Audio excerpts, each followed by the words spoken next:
toftal na ñetti simili mbokk yeeg xarit yi ñuy seetaan ñu ngi leen di nuyu di rafetlu seen ànd ak seen kóolute xibaaru diggu bëccëg ak ponk yi ci gën a fës Abdou Karim Sall ak coow li jëm ci moom loolu nag la ko waral mooy ñenn ñi nga xam ne dañuy toppatoo lépp lu jëm ci àq ak yelleefu bàyyi ma yi ñoo ñaawlu daal anam yoo xamante ni si jëlees na ay rabi àll yoo xam ne daal ay kéwal lañu yóbbu ko ci ab bërëbam boo xam ne moom moo ko moom lu ci mën a am waa ministère de l'environnement weddi nañu ko daan ci ànd ak Mame Birame Diouf mi ngi defal ab taxaw seetlu Aïda Mbodj moom communiqué ba assemblée nationale di yëkkati di ñaawlu rek kàddu yi saaga yu Moustapha Cissé Lo yi ñu ne teggi ne wut mu ne ñoom laalewuñ ca taqewuñ ca mu ne nag mbirum politique la bu soxal parti bi di APR kon foofu ca li nga xamante ne si moom mooy assemblée nationale waree su ko fay indi moom Aïda Mbodj mi ngi sàkku rek nag ci Moustapha Niass mu indi ay leeral ci anam yenu bindee boobile communiqué lu jëm ci mbas meek tolluwaay bi tey ji Sénégal am nañu téeméer ak fukk ci doomi aadama yu amee mbas mi ñeent fukk ak ñeent yi nekk nag ci guddi gu bët setagut téeméer ak ñeent fukk ak benn ñàkk na ci seen bakkan docteur Mamadou Ndiaye moo yore kàddu bés bi di directeur de la prévention beneen ponk mbokk yi muy jàng ak jàngale université Gaston Berger bu Ndar bu nu sukkandikoo ci ki jiite kuréel gu mag googu di CROUS di Pape Ibrahima Faye ma ngay dalal xel yi ne nag njàng mi mën naa door benn fan ci weeru sàttumbar waaye itam mi ngi fàttali rek ne foofu ca daara ja mën nañoo dalal lu toll ci juróomi junni ci ay ndongo ci fukki junni ak benn yooyu le ndongo yu université Gaston Berger ba nekk ca Ndar sax ñoom dafa mel ni daal ànduñu wala bokk déggoowuñu ak jëwriñ bi ñu denk njàngale mu kawe mi gune ya nekk ca Sànnaar bëgg rek ñu tàmbaliwaat cours yi ci ndongo yi nga xam ne ñoom ñoo nekk ci licence 3 ak master 2 ngir rek bañ limub gune yay nekk ca daara ya daal di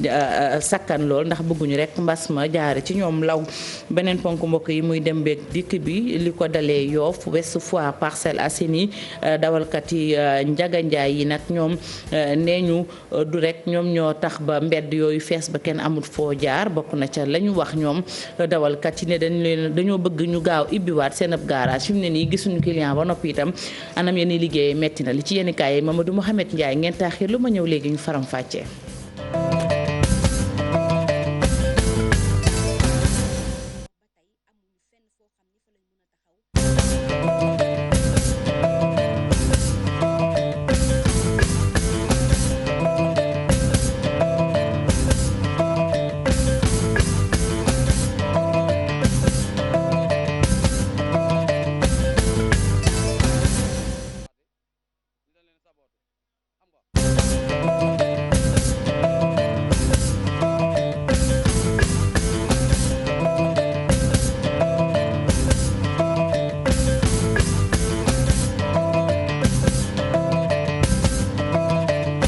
rafetlu ànd bi ak kóolute bi ci télévision Futurs Médias Guy Marius Sagna mi ngi ci buumu jokkoo gi Guy Marius. ñu ko bañ moom lañ teg ci kawam. Guy Marius Sagna.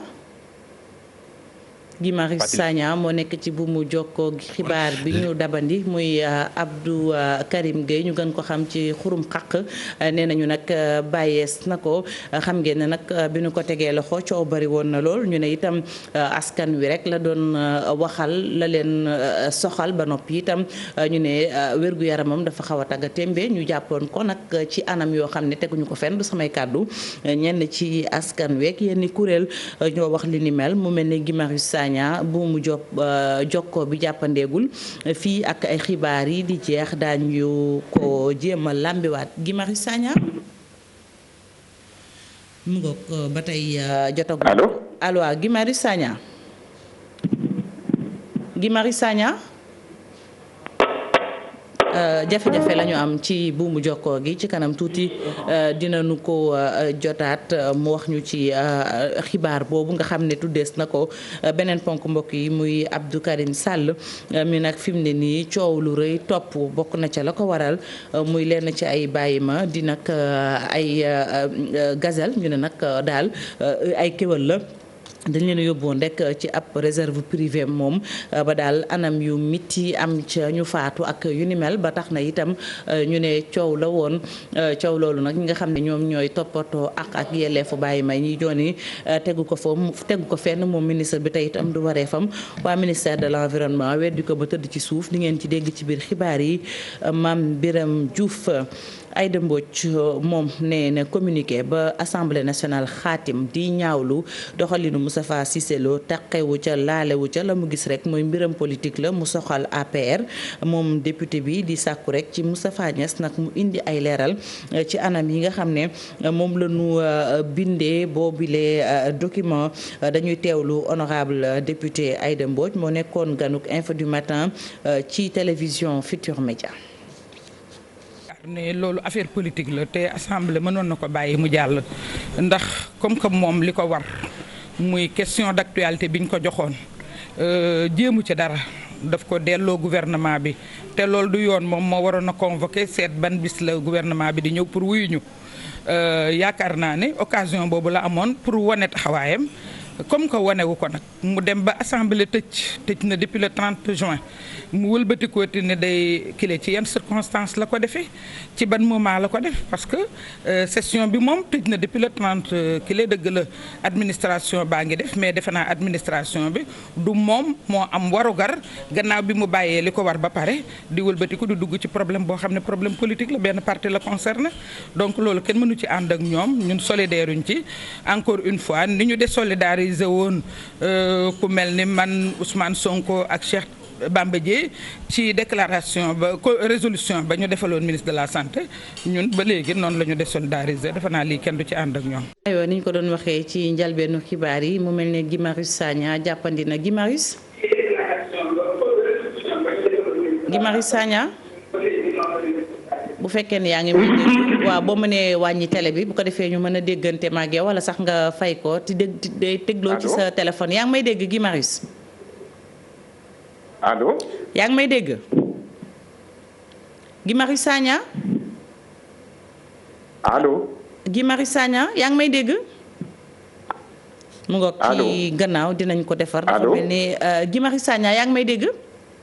maa ngi lay dégg tuuti rek. man nag maa ngi lay dégg bu baax da ngay dégloo ci sa téléphone mu mel ni. maa ngi lay dégg tuuti. yaa ngi may dégg tuuti yaa ngi may dégg.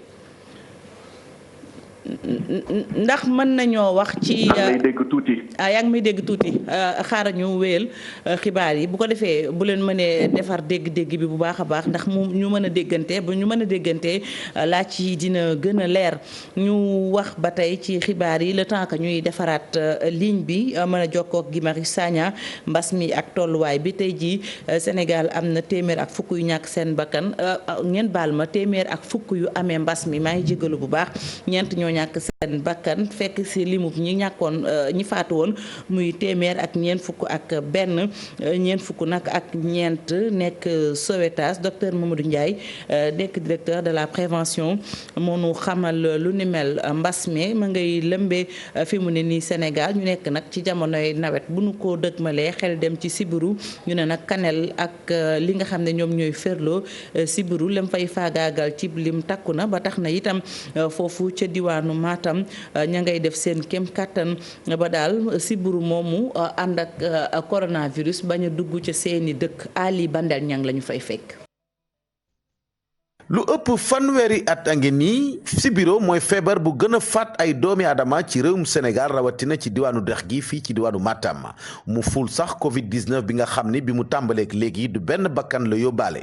donte nag ay jéego réewum Sénégal def na ko ba ñuy waajal période d'élimination bi waaye ci seetlu daal feebar baa ngay wéy di résister ci diwaanu Matam rawatina ci goxu Ferlo ak Kanel la ci ndorteelu nawet gi ñu ne nag foo kon taxaw seetlu am beneen pexi campagne ñu lal ko ngir xeex ak moom. parce que Sénégal dafa defoon ay jéego yu bare bare ci wàllu xeex sibiru ba dem ne war nañoo mën a tàggoog sibiru Sénégal dafa def ay jéego yu bare bare ci xeex sibiru bi bañ demoon ba am yaakaar ne tey jii Matam Saint-Louis ak Louga bokk nañ ci ñi nga xam ne ñooy njëkk a tàggalikoo ak sibiru mais ñu dem ba gis ne tey jii lu mel ni biir Kanel mais li féete ci Ferlo bi ba tey sibiru bi daf fay gën a lore moo tax ñu tànn leen ñooñu pour def tey jii aspersion intradomiciliaire mënuñ ko def nag ci dëkk yëpp dañuy seet fi nga xam ne fa la sibiru bi gën a bare foofu la ñuy dem pour wàññi yooyu ci à travers ay insecticides yi nga xam ne dañ koy pomper ci biir kër yi. gannaaw bi ñu gisee ni symptômes yi dañoo nuroo maanaam Covid 19 ak paludisme tax na ba kilifa yi jàpp ni campagne gi ñu war a door ci diwaanu Matam dina indi ngëneel ci implication communautaire bi war a fës ngir ñu xeex ak Covid 19 bi. parce que dafa nekk ñaari feebar yu nuroo te Covid bi ñëpp gis nañ li mu def ci àdduna bi donc ñu amoon ñaari défi mooy loo xam ne tey jii dañoo war a xeex Covid bi. mais dañu war a fexe ba sibiru bi bañ a law parce que gis nañu ci ay dëkk yoo xam ne tey jii Ebola ba mu fa amee sibiru ba la mu fa rey ëpp na fukki junni doomi aadama te boobu Ebola reyu ko li ñu deful nànk nag Covid bii nii suñu deful suñuy activité doxalin bu bees bi la nag kilifa yi fi toogal nguur gi fajkat yi élu yi ba sax ci organisation ndaw ñi ak jigéen ñi ñëpp kon joxante loxo ngir xeex ak ennemi maanaam fexe ba tàggalikoo ba faw ak paludisme waaye jaar ci itam daal di baare yoonu coronavirus. Ali Bandel Niang coronavirus boobu nga junj sax dañ ci dem ndax docteur Mamadou Ndiaye moo yore kàddu bés bi ci ministère de la santé ñuy fàttali ne mooy directeur de la prévention mbas mi ak tolluwaay bi ñu teewlu ko. ma jottali leen communiqué bi bàyyeekoo ci ministère de la santé et de l'action sociale tey alarba juróom-ñetti fan ci weeru juillet 2020 ministère de la santé et de l'action sociale jot na résultat yi may waaj lim ci juróom-ñaari téeméer ak juróom-ñett fukk ak juróom-ñett test yi ñuy def téeméer ak fukk ñoo ci positif ci ñooñu juróom-ñett fukk ak juróom-ñaar ñoo ci positif ñaar fukk ak ñett ñoo ci cas communautaire cas juróom-ñett fukk ak juróom-ñaar ñi nga xam ne ñoo ciy cas contact mooy ñi nga xam ne ñoo jaxasoo woon ak ñi am doomu jàngoro ji ñaar fukk ak ñett ñi nga xam ne ñooy transmission communautaire yi mooy ñi nga xam ne dañoo am feebar bi te xamuñu fi ñu ko jëlee ñooñu nag Géejawaay am na ci ñett Rufisque am na ci ñett Kër Massar ñaar Liberté 5 am na ci ñaar Parcelles Assainies am na ci ñaar Derklé am na ci benn Grand Médine am na ci benn HLM Grand Yoff am na ci benn Liberté am na ci benn Mbao am na ci benn Mékhé am na ci benn Point E am na ci benn Popenguine am na ci benn Sangalkam am na ci benn Touba am na ci benn Ziguinchor am na ci benn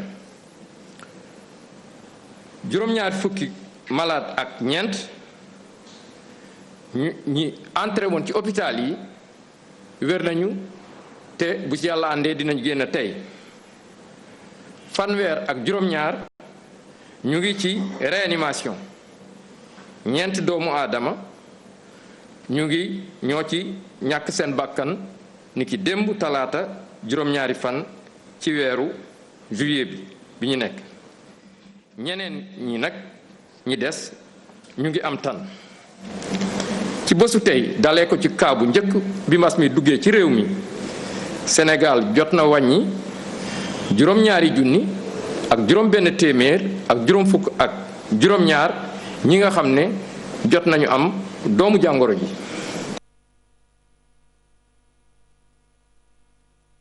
aywa ñu wéyal ba tey xibaar yi ni ngeen ko waxee woon itam ca ponk ba di Abdou Karim Sall ak coowal kéwél yi mu mel ne waa ministère de l'environnement ñoom dañoo yëkki ab xaatim ab communiqué ne nag daal coow loole nanu koy waxee amewul nu ni mel ngir gën caa am lu ñu leeral dañ ci ànd teewlu Mame Biram Diouf.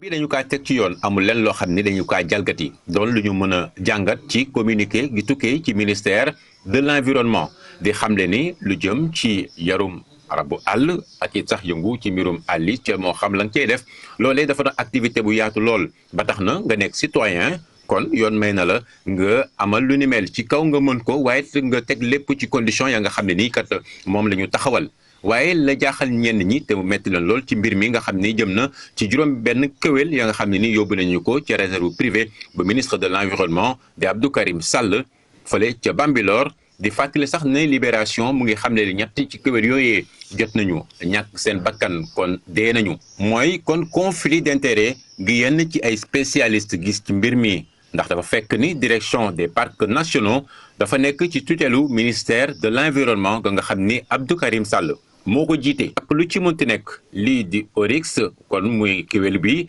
dafa doon espèce gu laaj ñu aar ko bu baax a baax ci àdduna si mu bokk nag ci famille ga nga xam ne nii mooy antilope sahélo-saharienne doon ab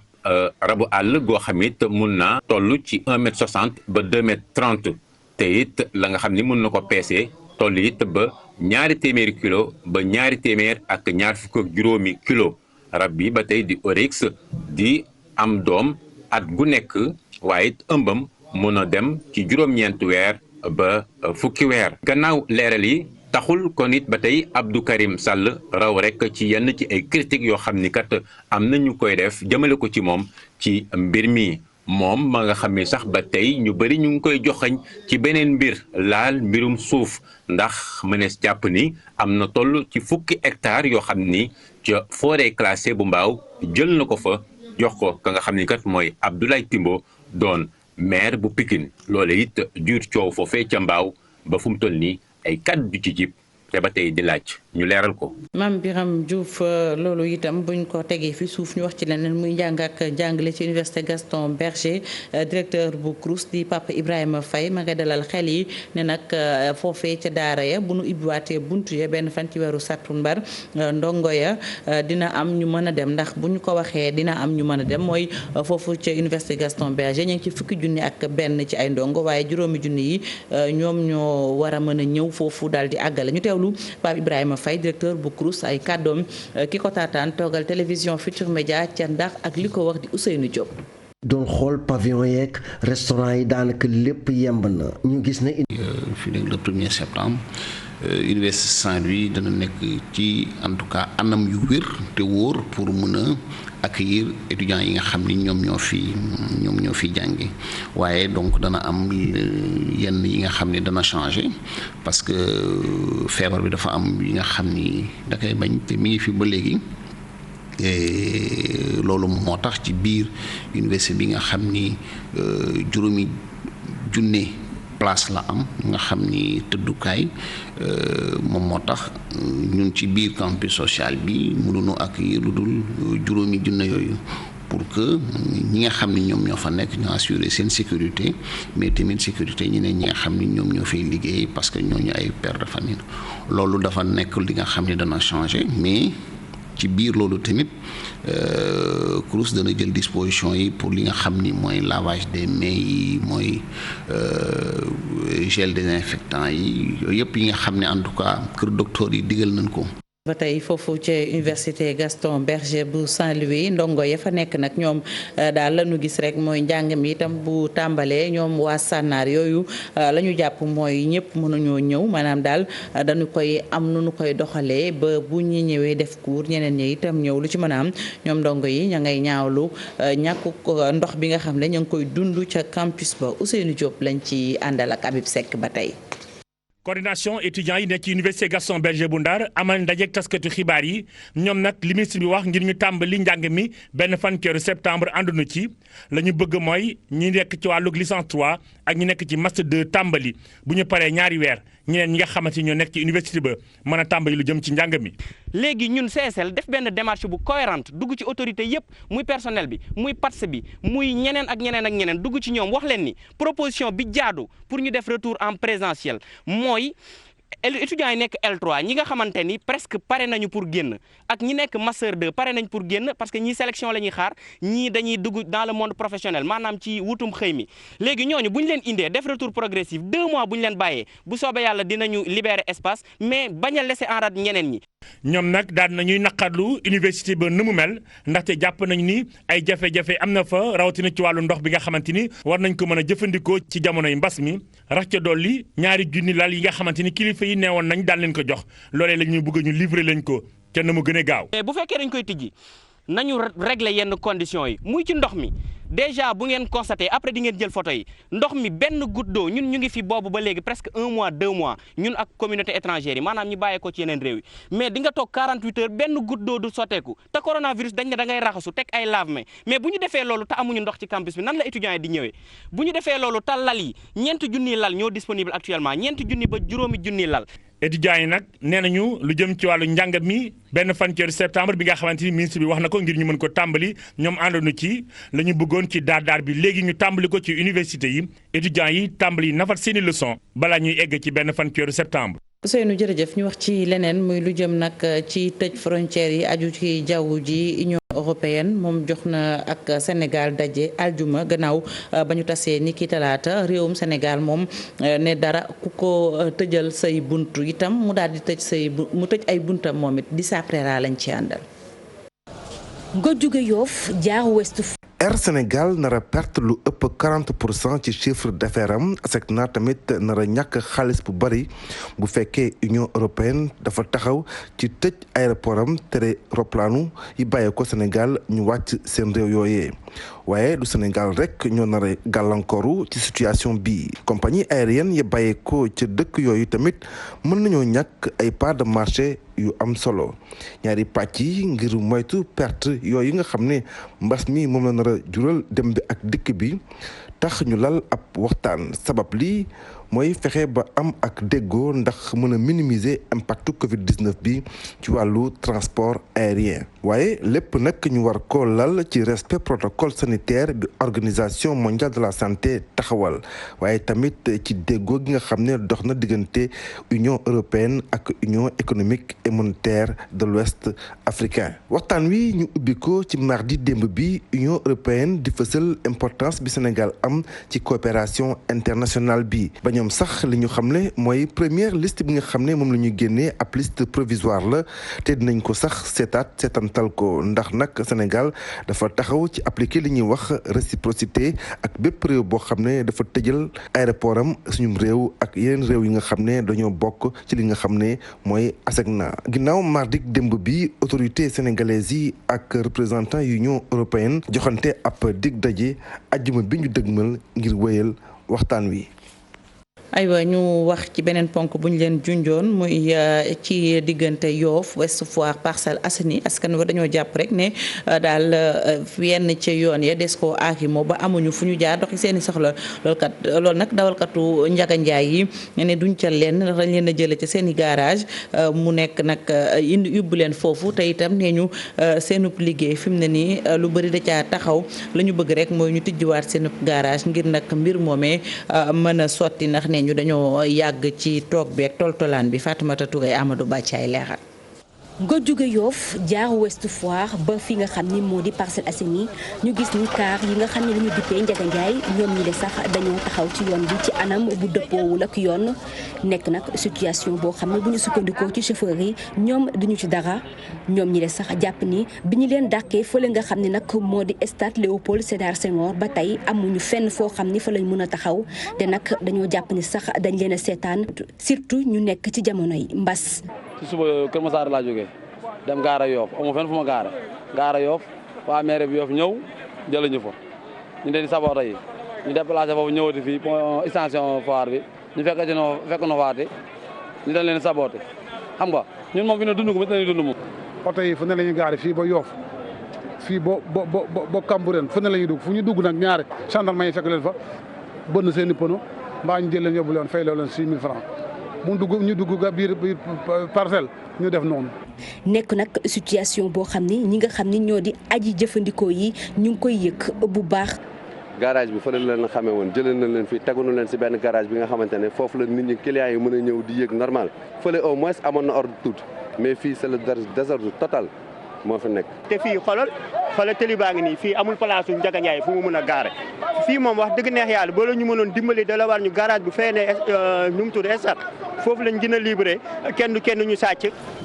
loolee sax moo waral chauffeur yi lee ñoom nag di ñaan ñu daal di trouver ay solution ci nu mu gën a gaawee. li ñuy ñaan koy moo di comme ni ma ko la waxee woon président de la république président Macky Sall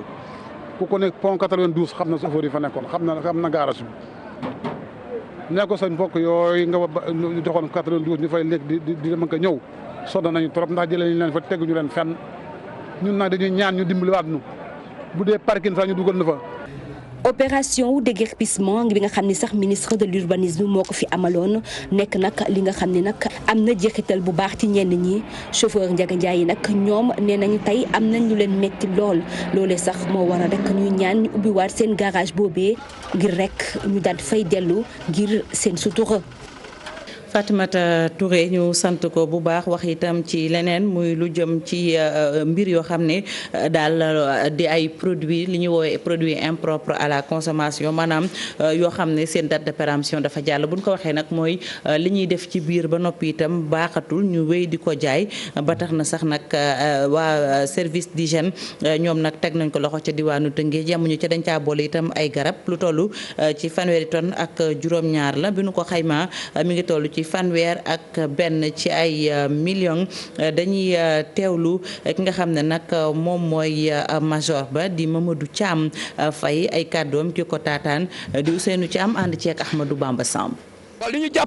jàpp ni waroon ko mun a wane yàgg na mais nag pandémie moo tax ñu bàyyi ko mais dañu xam ne magasin bi fees na te amatuñu fu ñu ko def ñu génne ko en même temps sensibiliser population sur la vente et la consommation de ces produits yi nga xam ne moom la ñu woon fii tey parce que généralement gars yi dañuy xaar ba tabaski bi jot ci ñu génne seen produit rawatina ñoom xam na ne peut-être service d'hygiène mbaa état amatul kii di tal ay produits permis ñu génne ko di jaay ñun aussi nous veillons sur ça ñu xool loolu loo xam ne produit permis gars yi génn ko ñun dañ ko jël lii nag gars yi jàpp nañ ko ci département yi jàpp na ko département yi ci secteur yi département bi yëpp lañ ko jàppee ak ci marché yi loolu xam ne mooy wal ni te aussi fii ba semaine prochaine également dina dugg ci marché bi fu produit permis nekk aussi ñu génn ko ba nit yi bañ ko jaay quantité bi mu ngi nekk 57 tonnes mooy. aywa ñu jeexalee ak ki nga xam ne moom mooy jëwriñ bu ñu dénk wàllum commerce di Aminata Assome Diatta moom nag askanu bu nekk ca bët Saalum réew mi joxas na leen ay tracteur la ñu bëgg rek mooy gunge woowee askan ci lu jëm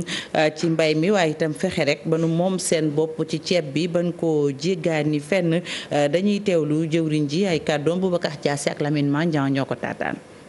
Je voudrais me réjouir vraiment de cette cérémonie officielle de réception de ces tracteurs qui s'inscrit dans le cadre de l'atteinte de l'objectif d'autosuffisance en riz que le président de la République nous a instruit. Monsieur le président de la République, depuis plusieurs années, a lancé le programme d'autosuffisance et cette pandémie Covid-19. jégalu ci njumte bi mu mel ni élément bi français la ci kanam yeneen jotaay xibaar di ngeen ko am ci wolof yegsi nañ ci ponk bu mujj di ci yéen kaay yi Mamadou Mouhamed Ndiaye. jërë ngeen jëf courant bi kalaate ci diggante këru courant gi di Senelec ak Akilee moo xëy di feti ci xët mu njëkk l'Observateur journal bi mi ngi ñuy xamal ne coow ak ñol ak giita ngaas gi ci amoon ba léegi pënd bi wuréegul ne waxi déggoo ci kawi kàddu mu di négocier à l'amiable gi ñu ci bëgg loolee du ca mën a am ndax kilifa yu Senelec yi seen bëgg-bëgg gudd gàtt moo di ñu dog contrat bi résilier ko président Macky Sall noonee la leen ko santé moo waral bi coow li takkarnaase ñu mu ne kilifa yu Senelec yi nañu seet nu ñu fi yemale contrat bi Amadou Lim mi jiite Akilee l'Observateur nañu bi ñu jokkoo ak moom ngir xam fan la mbiri toll li mu leen tontu moo di bëgguma cee wax coowal Senelec ak Akilee ku ci waxoon ba aw turam ràññeeku ci lool di Pape Babacar Ngom moom la journal Le Quotidien xëyee ci moom la nekk di portrait xamal ñu ne moom l'homme des affaires bii di Pape Babacar Ngom ginnaaw waxi Akilee ji ñoo ngi koy wax ci jeneen wax moom Pape Babacar Ngom ak doomam ju jigéen Anta Babacar Ngom ñoo ngi wax ci ñoom ci Source A pàkk bi ñu samp KFC la ñu yéenekaay bi baaxee yeneen xibaar yu ci am moo di terrain bi waral coow li ba tax Abi Ndour ak Pierre Goudiaby Atepa waa Ngomeen di xaxarante lu rëy journal bi xamal nañu ne terrain boobee ministre des sports ba woon di Daouda Faye Vava moo ko moomoon moo ko jëndoon boobaak léegi def na ñeen fukkeet dëkk na fa ñaar fukkeet ak juróom ginnaaw bi ci la ko luye waa Shell ñoom it ñu def fa fukkeet ak juróom waa Shell Vivo Énergie Sénégal ñoo jël pàkk ba luye ko waa KFC ba fii ñuy waxee fa ñu samp KFC dañu ko luye mu di lool journal bi nee nañu Anta Babacar Ngom ci boppam dëggal na ko ci waxtaanu mu séqoon ak journaliste yu Nouvel Horizon yi Horizon mën a tekki ci tubaab ëllëgu honorable député Moustapha Cissé Lo moom la ñu bari bëgg a xam Vox Populi bind ne li mu xam ba xam ko daal moo di dafa mel ne ku tàmbalee sànku ci Assemblée nationale ndax ndax ginnaaw bi ko waa APR dàqee ci seen parti bi waa Benno Bokk Yaakaar it génnee nañu ko ci seen groupe parlementaire Sud Quotidien dëggal xibaar bi ci xëtam mu njëkk nañu majorité bi seppi nañu Cissé Lo ci seenug lang ci mbiri Moustapha Cissé Lo yooyee Serigne Lahat Mbacké Ndoulo président mouvement ànd falaat Macky mi duñu wax ci Source A ne ñi nga xam ne ñoo jël enregistrement bi siiwal ko ba mu law wër àdduna bi ñooñee kenn waru leen a bàyyi noonee ñu toog ay daan war naa gàlle ci seenu ndodd Serigne Lahat Mbacké Ndoulo waxit ne Moustapha Cissé Lo soo fayoon naar bi xoromam kon lii lépp du ko dal ne lu nit di defaras gos rek président Macky Sall defal na ko Moustapha Cissé Lo teraanga ju nekk séq na ko moom kon moom Cissé Lo waroon naa góorgóorlu ba xolub Macky Sall buy tàngit du jugee ci moom lu aju ci moomi le mbir ba tey l'observateur beneen gis-gis la ci amer jàngat na ne parti démocratique Sénégal ak APR di xëy ndaax ne waa PDS bi ñu nekk ci donkaasi gi bukki ba leen mattoon muy bëgg a matt waa APR PDS ak APR yéenekaay bi jàpp ne ñoo bokk wopp te it ñoo bokk nu ñu nar a mujjee ginnaaw bi ñu dàqee Moustapha Cissé Lo ci biir APR Les Échos bind na ne responsable APR bii di Bara Ndiaye dal na ci kaw ñi nga xam ne dafa jàpp ne dañoo nekk ci wetu président Macky Sall ànd ak moom di liggéey te gëmuñu ko seen bopp seen teraangay bopp ak bopp sa bopp moo leen bàyyi ci wetam nee na ñoo ñee jot na ñu xool leen ràññee leen régler leen ngir ngoree di gu rëy gi ñu nekkee mën a dakk leneen lu ñu doon wax it mu di Aminata Touré da ko plainte moom Bara Ndiaye nee na ba fi mu nekk ni jotul ab citation ba plainte bu jugee ci Aminata Touré ñu jugee ci Les Échos dem fekki Aminata Touré ci L'As yéenekaay moom présidente conseil économique social ak environnemental ci statut fédéral ba ca Ndar ca lay wax la mu ca wax moo di dafa gis ne dañ ko faa war a jëlee samp fay statut ndate yàlla rek moo xam coono bi nga xam ne jigéen ñi seen i jëkkër faatu ak ñi nga xam ne dañoo sëy ba tas ñoo ngi koy dund ngir mën a amaat jeneen jëkkër Soleil national moo ko bind def cib gëstu ba wax ñu ne jigéen ñooñe li leen gën a sonal mooy fu ñu bëgg a sëyi baa boog fu ñu sëyi dañ leen di baatal ak di leen dëkkal fu ñu dëkkul l'observateur mel ne ko naan ko dëkk bi lu nekk am na fi bil yéenekaay bi moom it ab gëstu la xëyee gëstu boo xam ne mi ngi koy jëmee ci jigéen ñi nga xamante ne ji dañuy am góor bëgganteek moom yàlla def ñu bàyyi ko fi dem sëy keneen te seen mbëggeel te ku njëkk ka du jeex ñooñee la ñuy dund nañu koy dundee am na ñu bari ci ñoom ñu ko wax ci l'observateur Mouhamed Ndiaye ñu sant ko bu baax gërëm ko sant leen yéen tamit ci safo bi ak kóolute bi xam ngeen ne télévision Futurs Médias dafa indi coppite ci grille programme yi tax na ñu dégtal leen yeneen émission yu bees lu ci mel ni li xew ci biir internet bi Mamadou Ndiaye laay fekk ci beneen studio laata ma koy jébbal lenge yi bàyyee ko ak yéen sunuy téléspectateurs jaajëfal ci seen safo ak seen kóolute xanaa laaj bi ñëpp di laaj Mamadou lu xew ci biir internet bi ginnaaw bi ma la nuyoo. maa ngi lay fay Faty di nuyu téléspectateurs yi li xew ci biir internet yi bari na chaque jour li ñu koy waxee rek internet géej la mais actuellement nii bokk nga ci groupe WhatsApp bi laa lay laaj. waaw groupe WhatsApp bi moom Sénégal ñëpp ci bokk surtout groupe famille. yooyu moom ndax nekk nga administrateur wala administratrice. man xam nga comme miinu ma technologie de l'information bu ñu ma defee admin damay mise à jour bi day xaw a yéex moo tax le plus souvent damay nekk membre simple. kon yow léegi war nga toog yor sa smartphone seetaan ñu. dinañ waxtaan ak benn spécialiste. surtout ci groupe WhatsApp yeeg message audio yi ñuy transféré wala yi ñuy partagé. surtout yenn yi nga xam ne dañuy jàpp ni c'est privé nga jékki-jékki gis ko ci biti. jërëjëf kanam dinañ ci ñëw. waxtaan ak yenn spécialiste ñu indi ci ay leeral. jërëjëf Mamadou Ndiaye ñu bàyyi leen ak moom léegi-léegi ci li xew ci biir internet leen ñaanal kenn dalal jàmm di ko sàkku ci yéen jaajëf